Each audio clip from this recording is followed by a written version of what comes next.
The fork hit my cheek before I registered it was coming. Metal on bone, sharp enough to sting, loud enough that conversations around the table stopped mid-sentence. I felt the cold shock first, then the heat spreading across my skin. My hand moved slowly to my face, fingers coming away clean.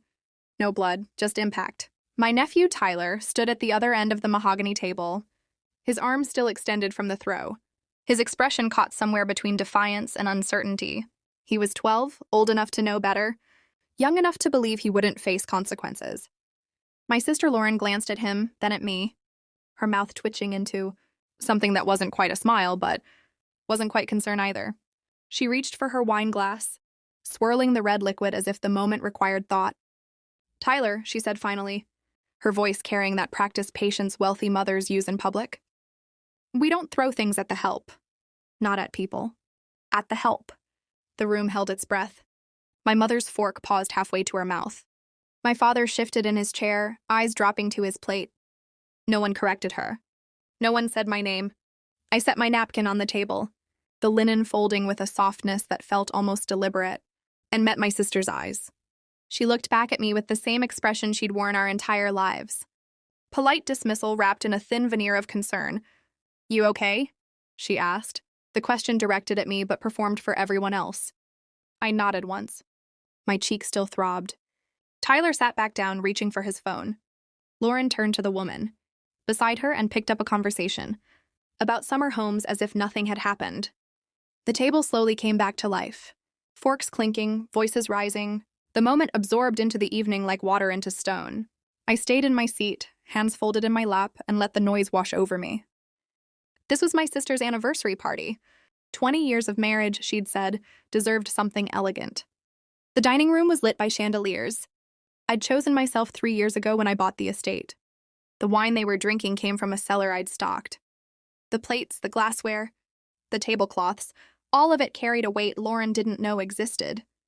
But she thought I was the help, and so did her son. Before I tell you how this night unraveled, take a second to like this video, subscribe, and comment where you're listening from. And if you've ever been invisible in your own family, share your story below. You're not alone. My name is Nora Bennett. I'm 38 years old, and for most of my life, I've been the daughter people forgot to mention. Not unloved, not ignored entirely, just perpetually secondary. The dependable one. The quiet one. The one who made things work without needing applause. Lauren was different. 3 years older, effortlessly magnetic, the kind of person who walked into rooms and changed the air pressure. She had opinions about art, fashion, travel, things that sounded important when she spoke. People listened. My parents built their pride around her, the way gardeners build trellises around roses. I wasn't a rose. I was the fence. Steady, functional, easy to overlook. Growing up, I learned early that my role was support, not star. When Lauren made the varsity cheer squad, I drove her to practice.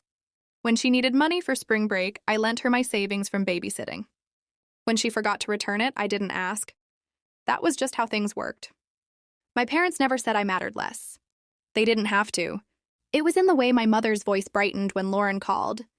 The way my father's stories always started with "your sister." I became fluent in the language of absence. The small ways people show you where you rank without ever saying the words. I left for college on a partial scholarship, worked 2 jobs, graduated with a degree in finance, and started building something I didn't talk about. Real estate. Small properties at first, rental units in neighborhoods no one paid attention to. I learned to read markets the way some people read weather, sensing shifts before they arrived. By the time I was 30, I owned 6 buildings. By 35, I had a portfolio that included commercial properties, vacation rentals, and a private estate in the hills that Lauren had always called that beautiful place. Someone's probably wasting. She didn't know the someone was me. I kept my work quiet. I wore simple clothes, drove a modest car, lived in a small apartment near the city. Not because I had to, but because I preferred it.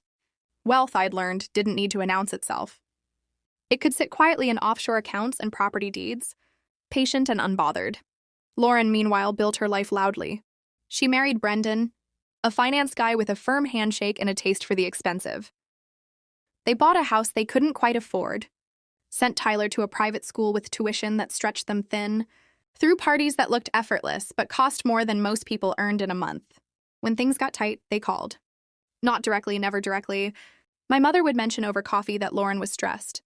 My father would sigh about the economy. I'd quietly transfer money into accounts that weren't mine, covering gaps that were never acknowledged. I told myself it was temporary. I told myself they'd notice eventually. I told myself a lot of things that turned out to be wrong. The first time Tyler called me the help was at a family barbecue 2 years ago. I was setting out plates, and he asked his mother why I was always doing the setup work. Lauren laughed and said, "Aunt Nora likes to be useful."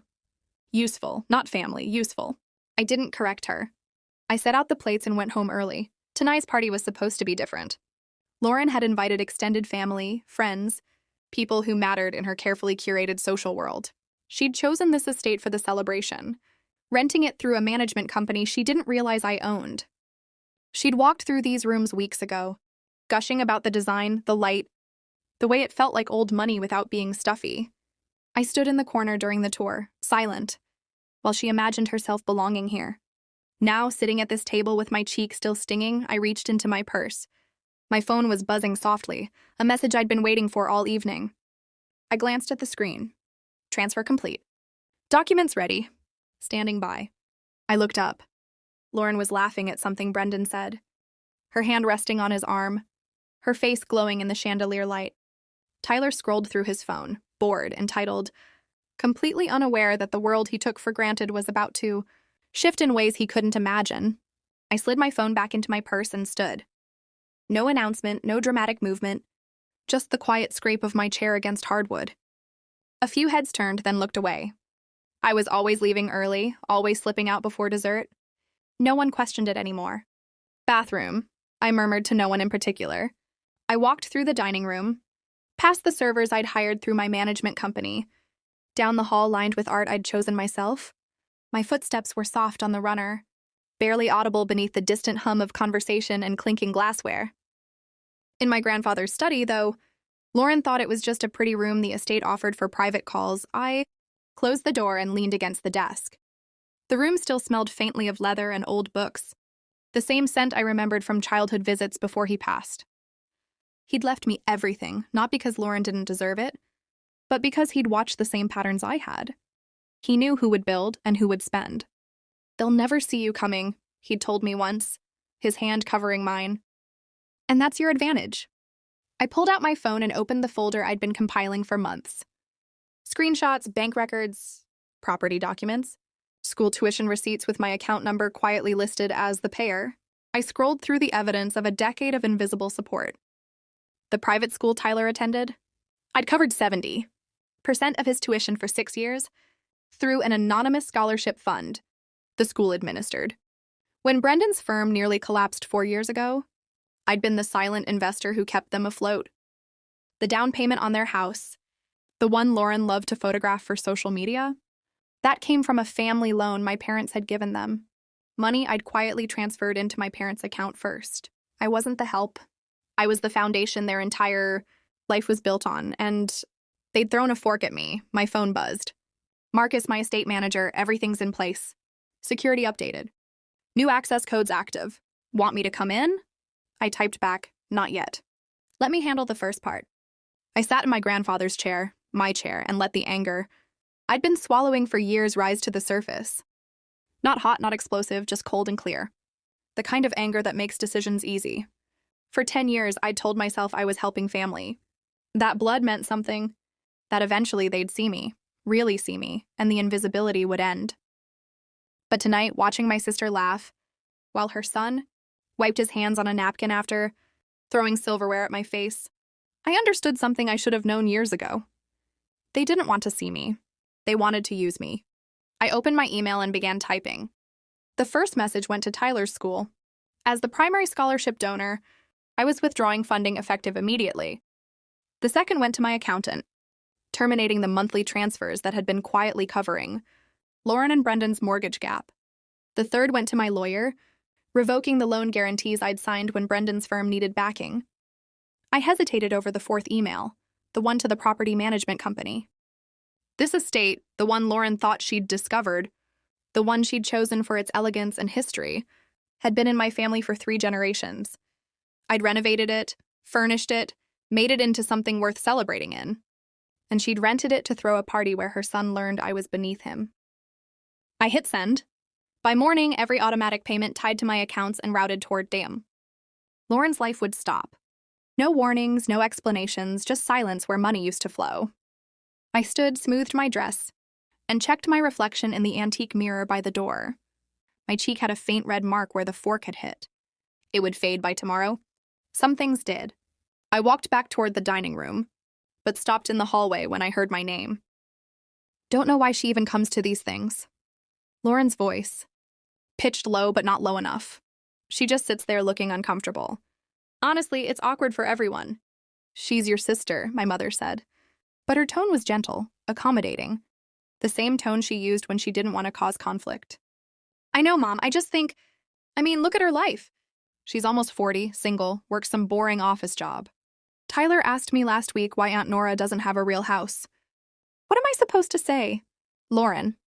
My father's voice, quiet, almost warning. I'm not being mean, Dad, I'm being honest. Some people just don't have the drive to build something significant. And that's fine. Not everyone can. Brendan laughed, the sound sharp and dismissive. At least she's reliable. Every family needs someone to count on for the small stuff. Small stuff. I stood in the hallway, my hand pressed against the cool wall, and felt the last thread of obligation snap. I'd covered their mortgage. I'd paid for their son's education. I'd kept Brendan's business from collapsing. I'd done it all quietly, without credit, because I believed family meant showing up even when no one asked you to. But I was done showing up. I walked back into the dining room just as dessert was being served. Chocolate torte, plated beautifully, dusted with gold leaf. Lauren looked up when I sat down, her smile brief and distracted. Feeling better? She asked. Much, I said. Tyler was texting someone, his thumbs moving across the screen rapidly. He didn't look up when the server set a plate in front of him. Didn't say thank you. Didn't acknowledge anyone. Tyler, Lauren said softly. Phone down, please. He sighed, dramatic and put upon, and set the phone face down on the table. This is boring. It's your parents' anniversary, my mother said gently. Show some respect. He rolled his eyes. Lauren smiled indulgently. I took a bite of torte. It was perfect, rich, and balanced. Exactly how I'd requested when I'd planned the menu with the chef last month. Lauren had thought she planned this party, but every detail, every choice, every element she'd praised had been arranged by my team, following my instructions. She was celebrating in a house I owned, eating food I'd chosen, drinking wine I'd selected, surrounded by flowers I'd approved. And she thought she'd done it all herself. This place really is incredible, Brendan said, looking around the room with appreciation. We should look into buying something like this someday. Lauren laughed. Someday when we're rich, maybe. I set my fork down carefully. You'd need more than rich. She glanced at me, surprised I'd spoken. What do you mean? Properties like this don't come on the market often. They stay in families, generations. Well, she said, turning back to Brendan, we can dream. I picked up my water glass, the crystal catching light from the chandelier overhead, and took a slow sip. Across the table, my phone buzzed again. I glanced at the screen. All systems locked. New protocols active. Ready when you are.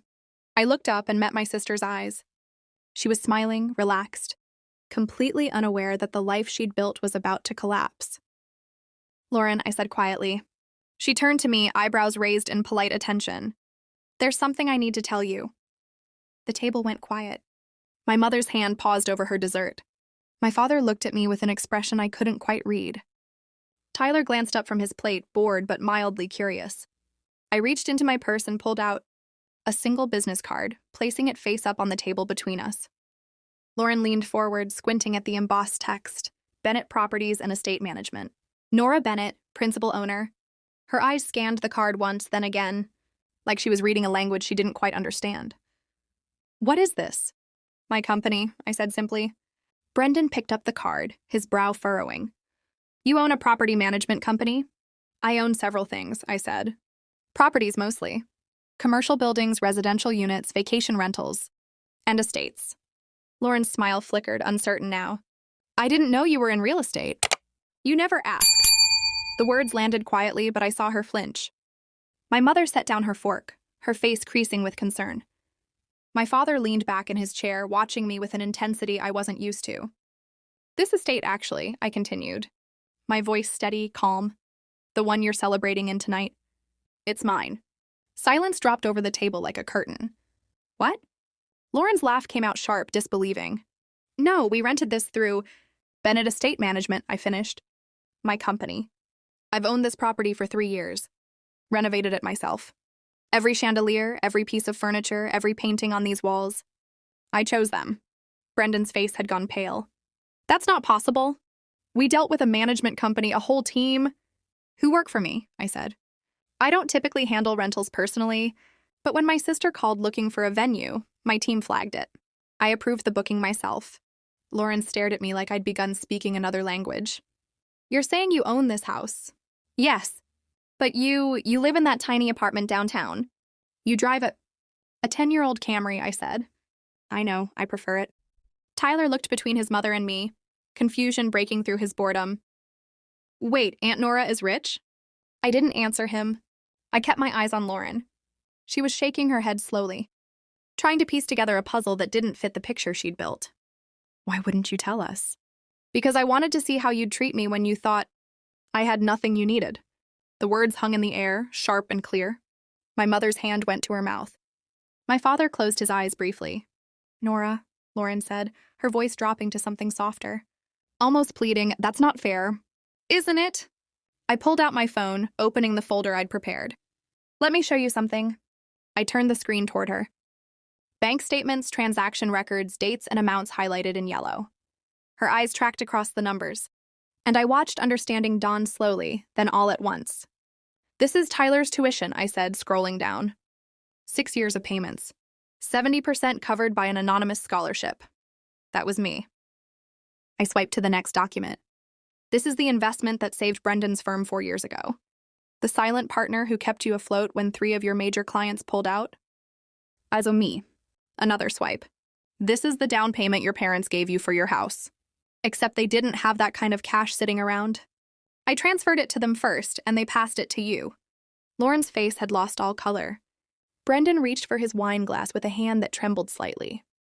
The vacation to Italy 2 years ago, I continued. My voice never rising, never shaking. The one you posted about every day, talking about how hard you'd worked to afford it. I paid for that too, called it a family gift. Nora, my mother's voice was barely a whisper. I looked at her. You asked me to help. You said Lauren was struggling, that they just needed a little support to get through a rough patch. So I helped. For 10 years I helped. We didn't know, my father said hoarsely. You didn't ask, I said. None of you did. You just assumed I had enough to give and not enough to matter. Tyler was staring at his plate now, his face red. Lauren's hands were gripping the edge of the table, knuckles white. I never asked you to do any of that, Lauren said, her voice brittle.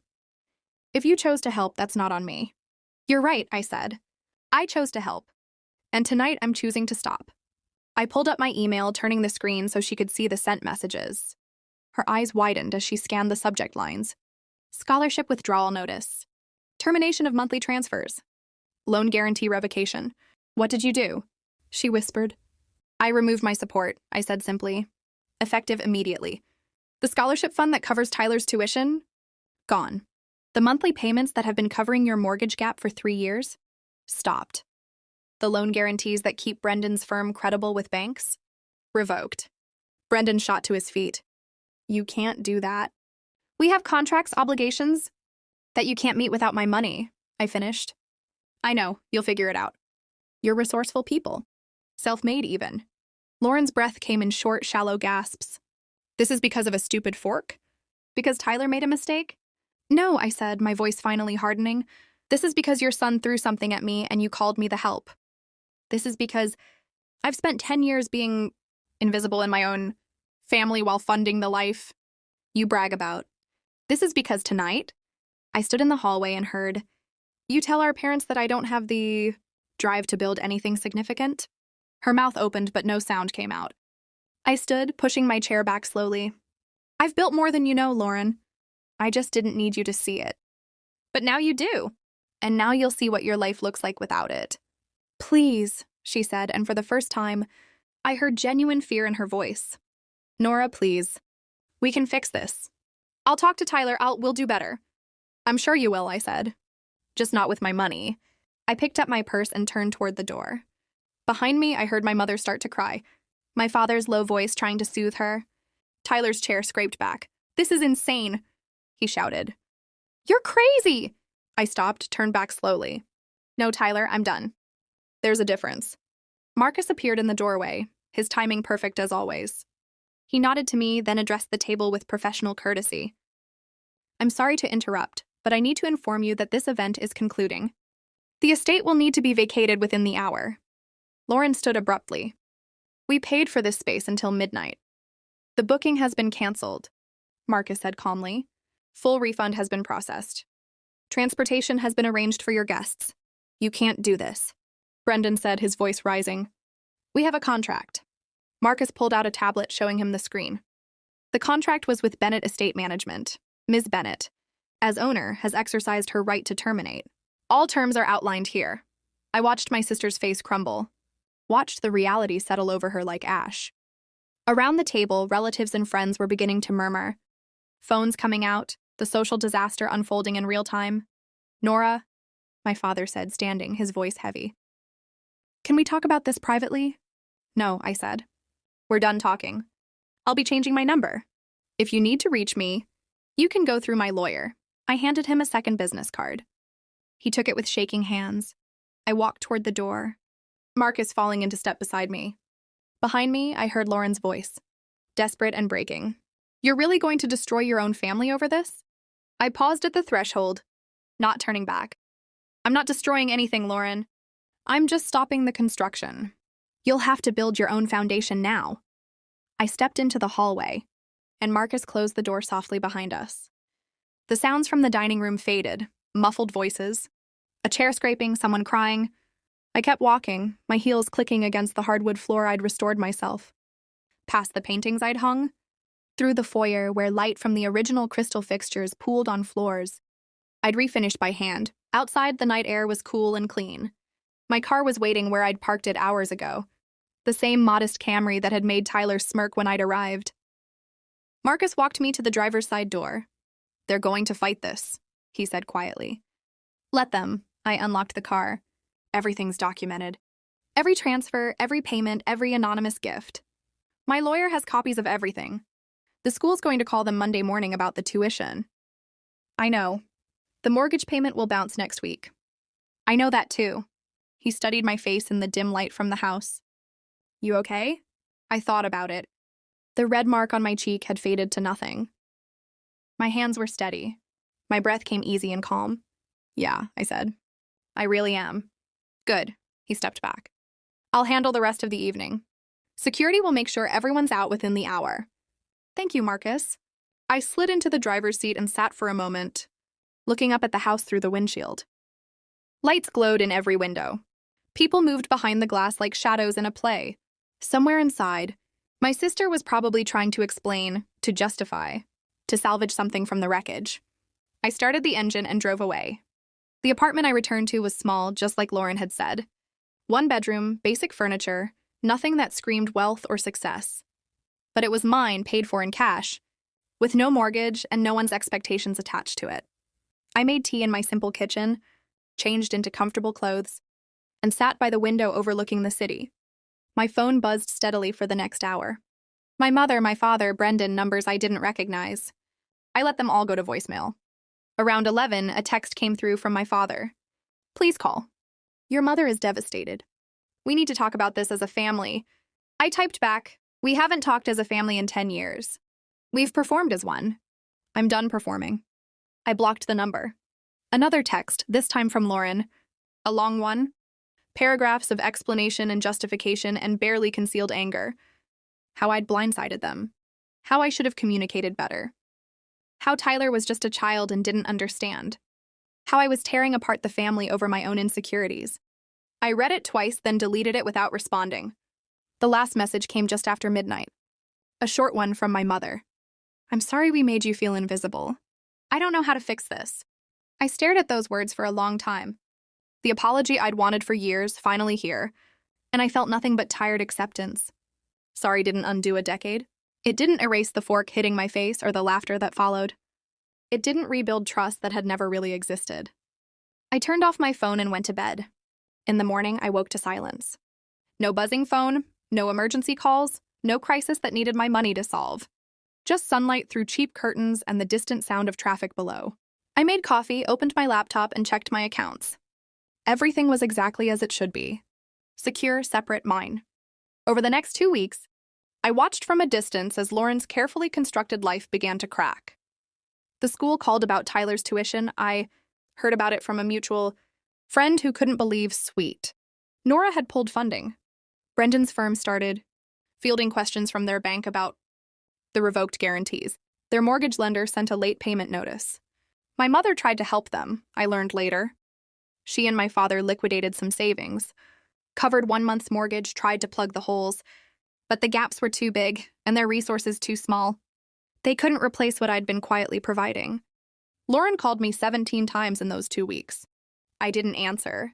She sent emails that progressed from angry to pleading to desperate. I didn't respond. She showed up at my apartment building once, but the doorman I'd tipped well turned her away. On the 15th day, I received a certified letter from their attorney. Threats of legal action for promised financial support and verbal contracts. I forwarded it to my lawyer, who responded with documentation showing every payment had been a gift, freely given with no obligation for continuation. The threat stopped. Tyler was pulled from his private school. Public school wasn't a tragedy, but Lauren treated it like one. Their social circle shifted. Invitations slowed. The people who'd surrounded them at that anniversary party, drinking wine I'd paid for in a house I owned, quietly disappeared when the money did. 3 weeks after that night, my father came to my office. Not my apartment. He'd learned I wouldn't see him there. But my office, the professional space I maintained in a building I also owned, was harder to avoid. My assistant buzzed me. "Your father is here." I considered turning him away, but curiosity won. "Send him in." He looked smaller than I remembered. Older. He stood in the doorway of my corner office, taking in the view, the furniture, the success I'd never mentioned. "This is yours." "The office or the building?" "Both." "Both." He sat down slowly in the chair across from my desk. "I didn't know." "You didn't ask." "Would you have told me?" I thought about it. "Probably not." He nodded, accepting that. "Your sister is drowning. She's learning to swim. Tyler had to leave his school. Tyler will survive public school. Millions of kids do. Lauren and Brendan might lose the house. Then they'll downsize. It happens." He looked at me with something close to desperation. "You really don't care?" "I care," I said quietly. "I cared for 10 years while I paid for their life and got called the help in return. I'm just done letting my caring cost me everything while theirs costs them nothing." "She's your sister."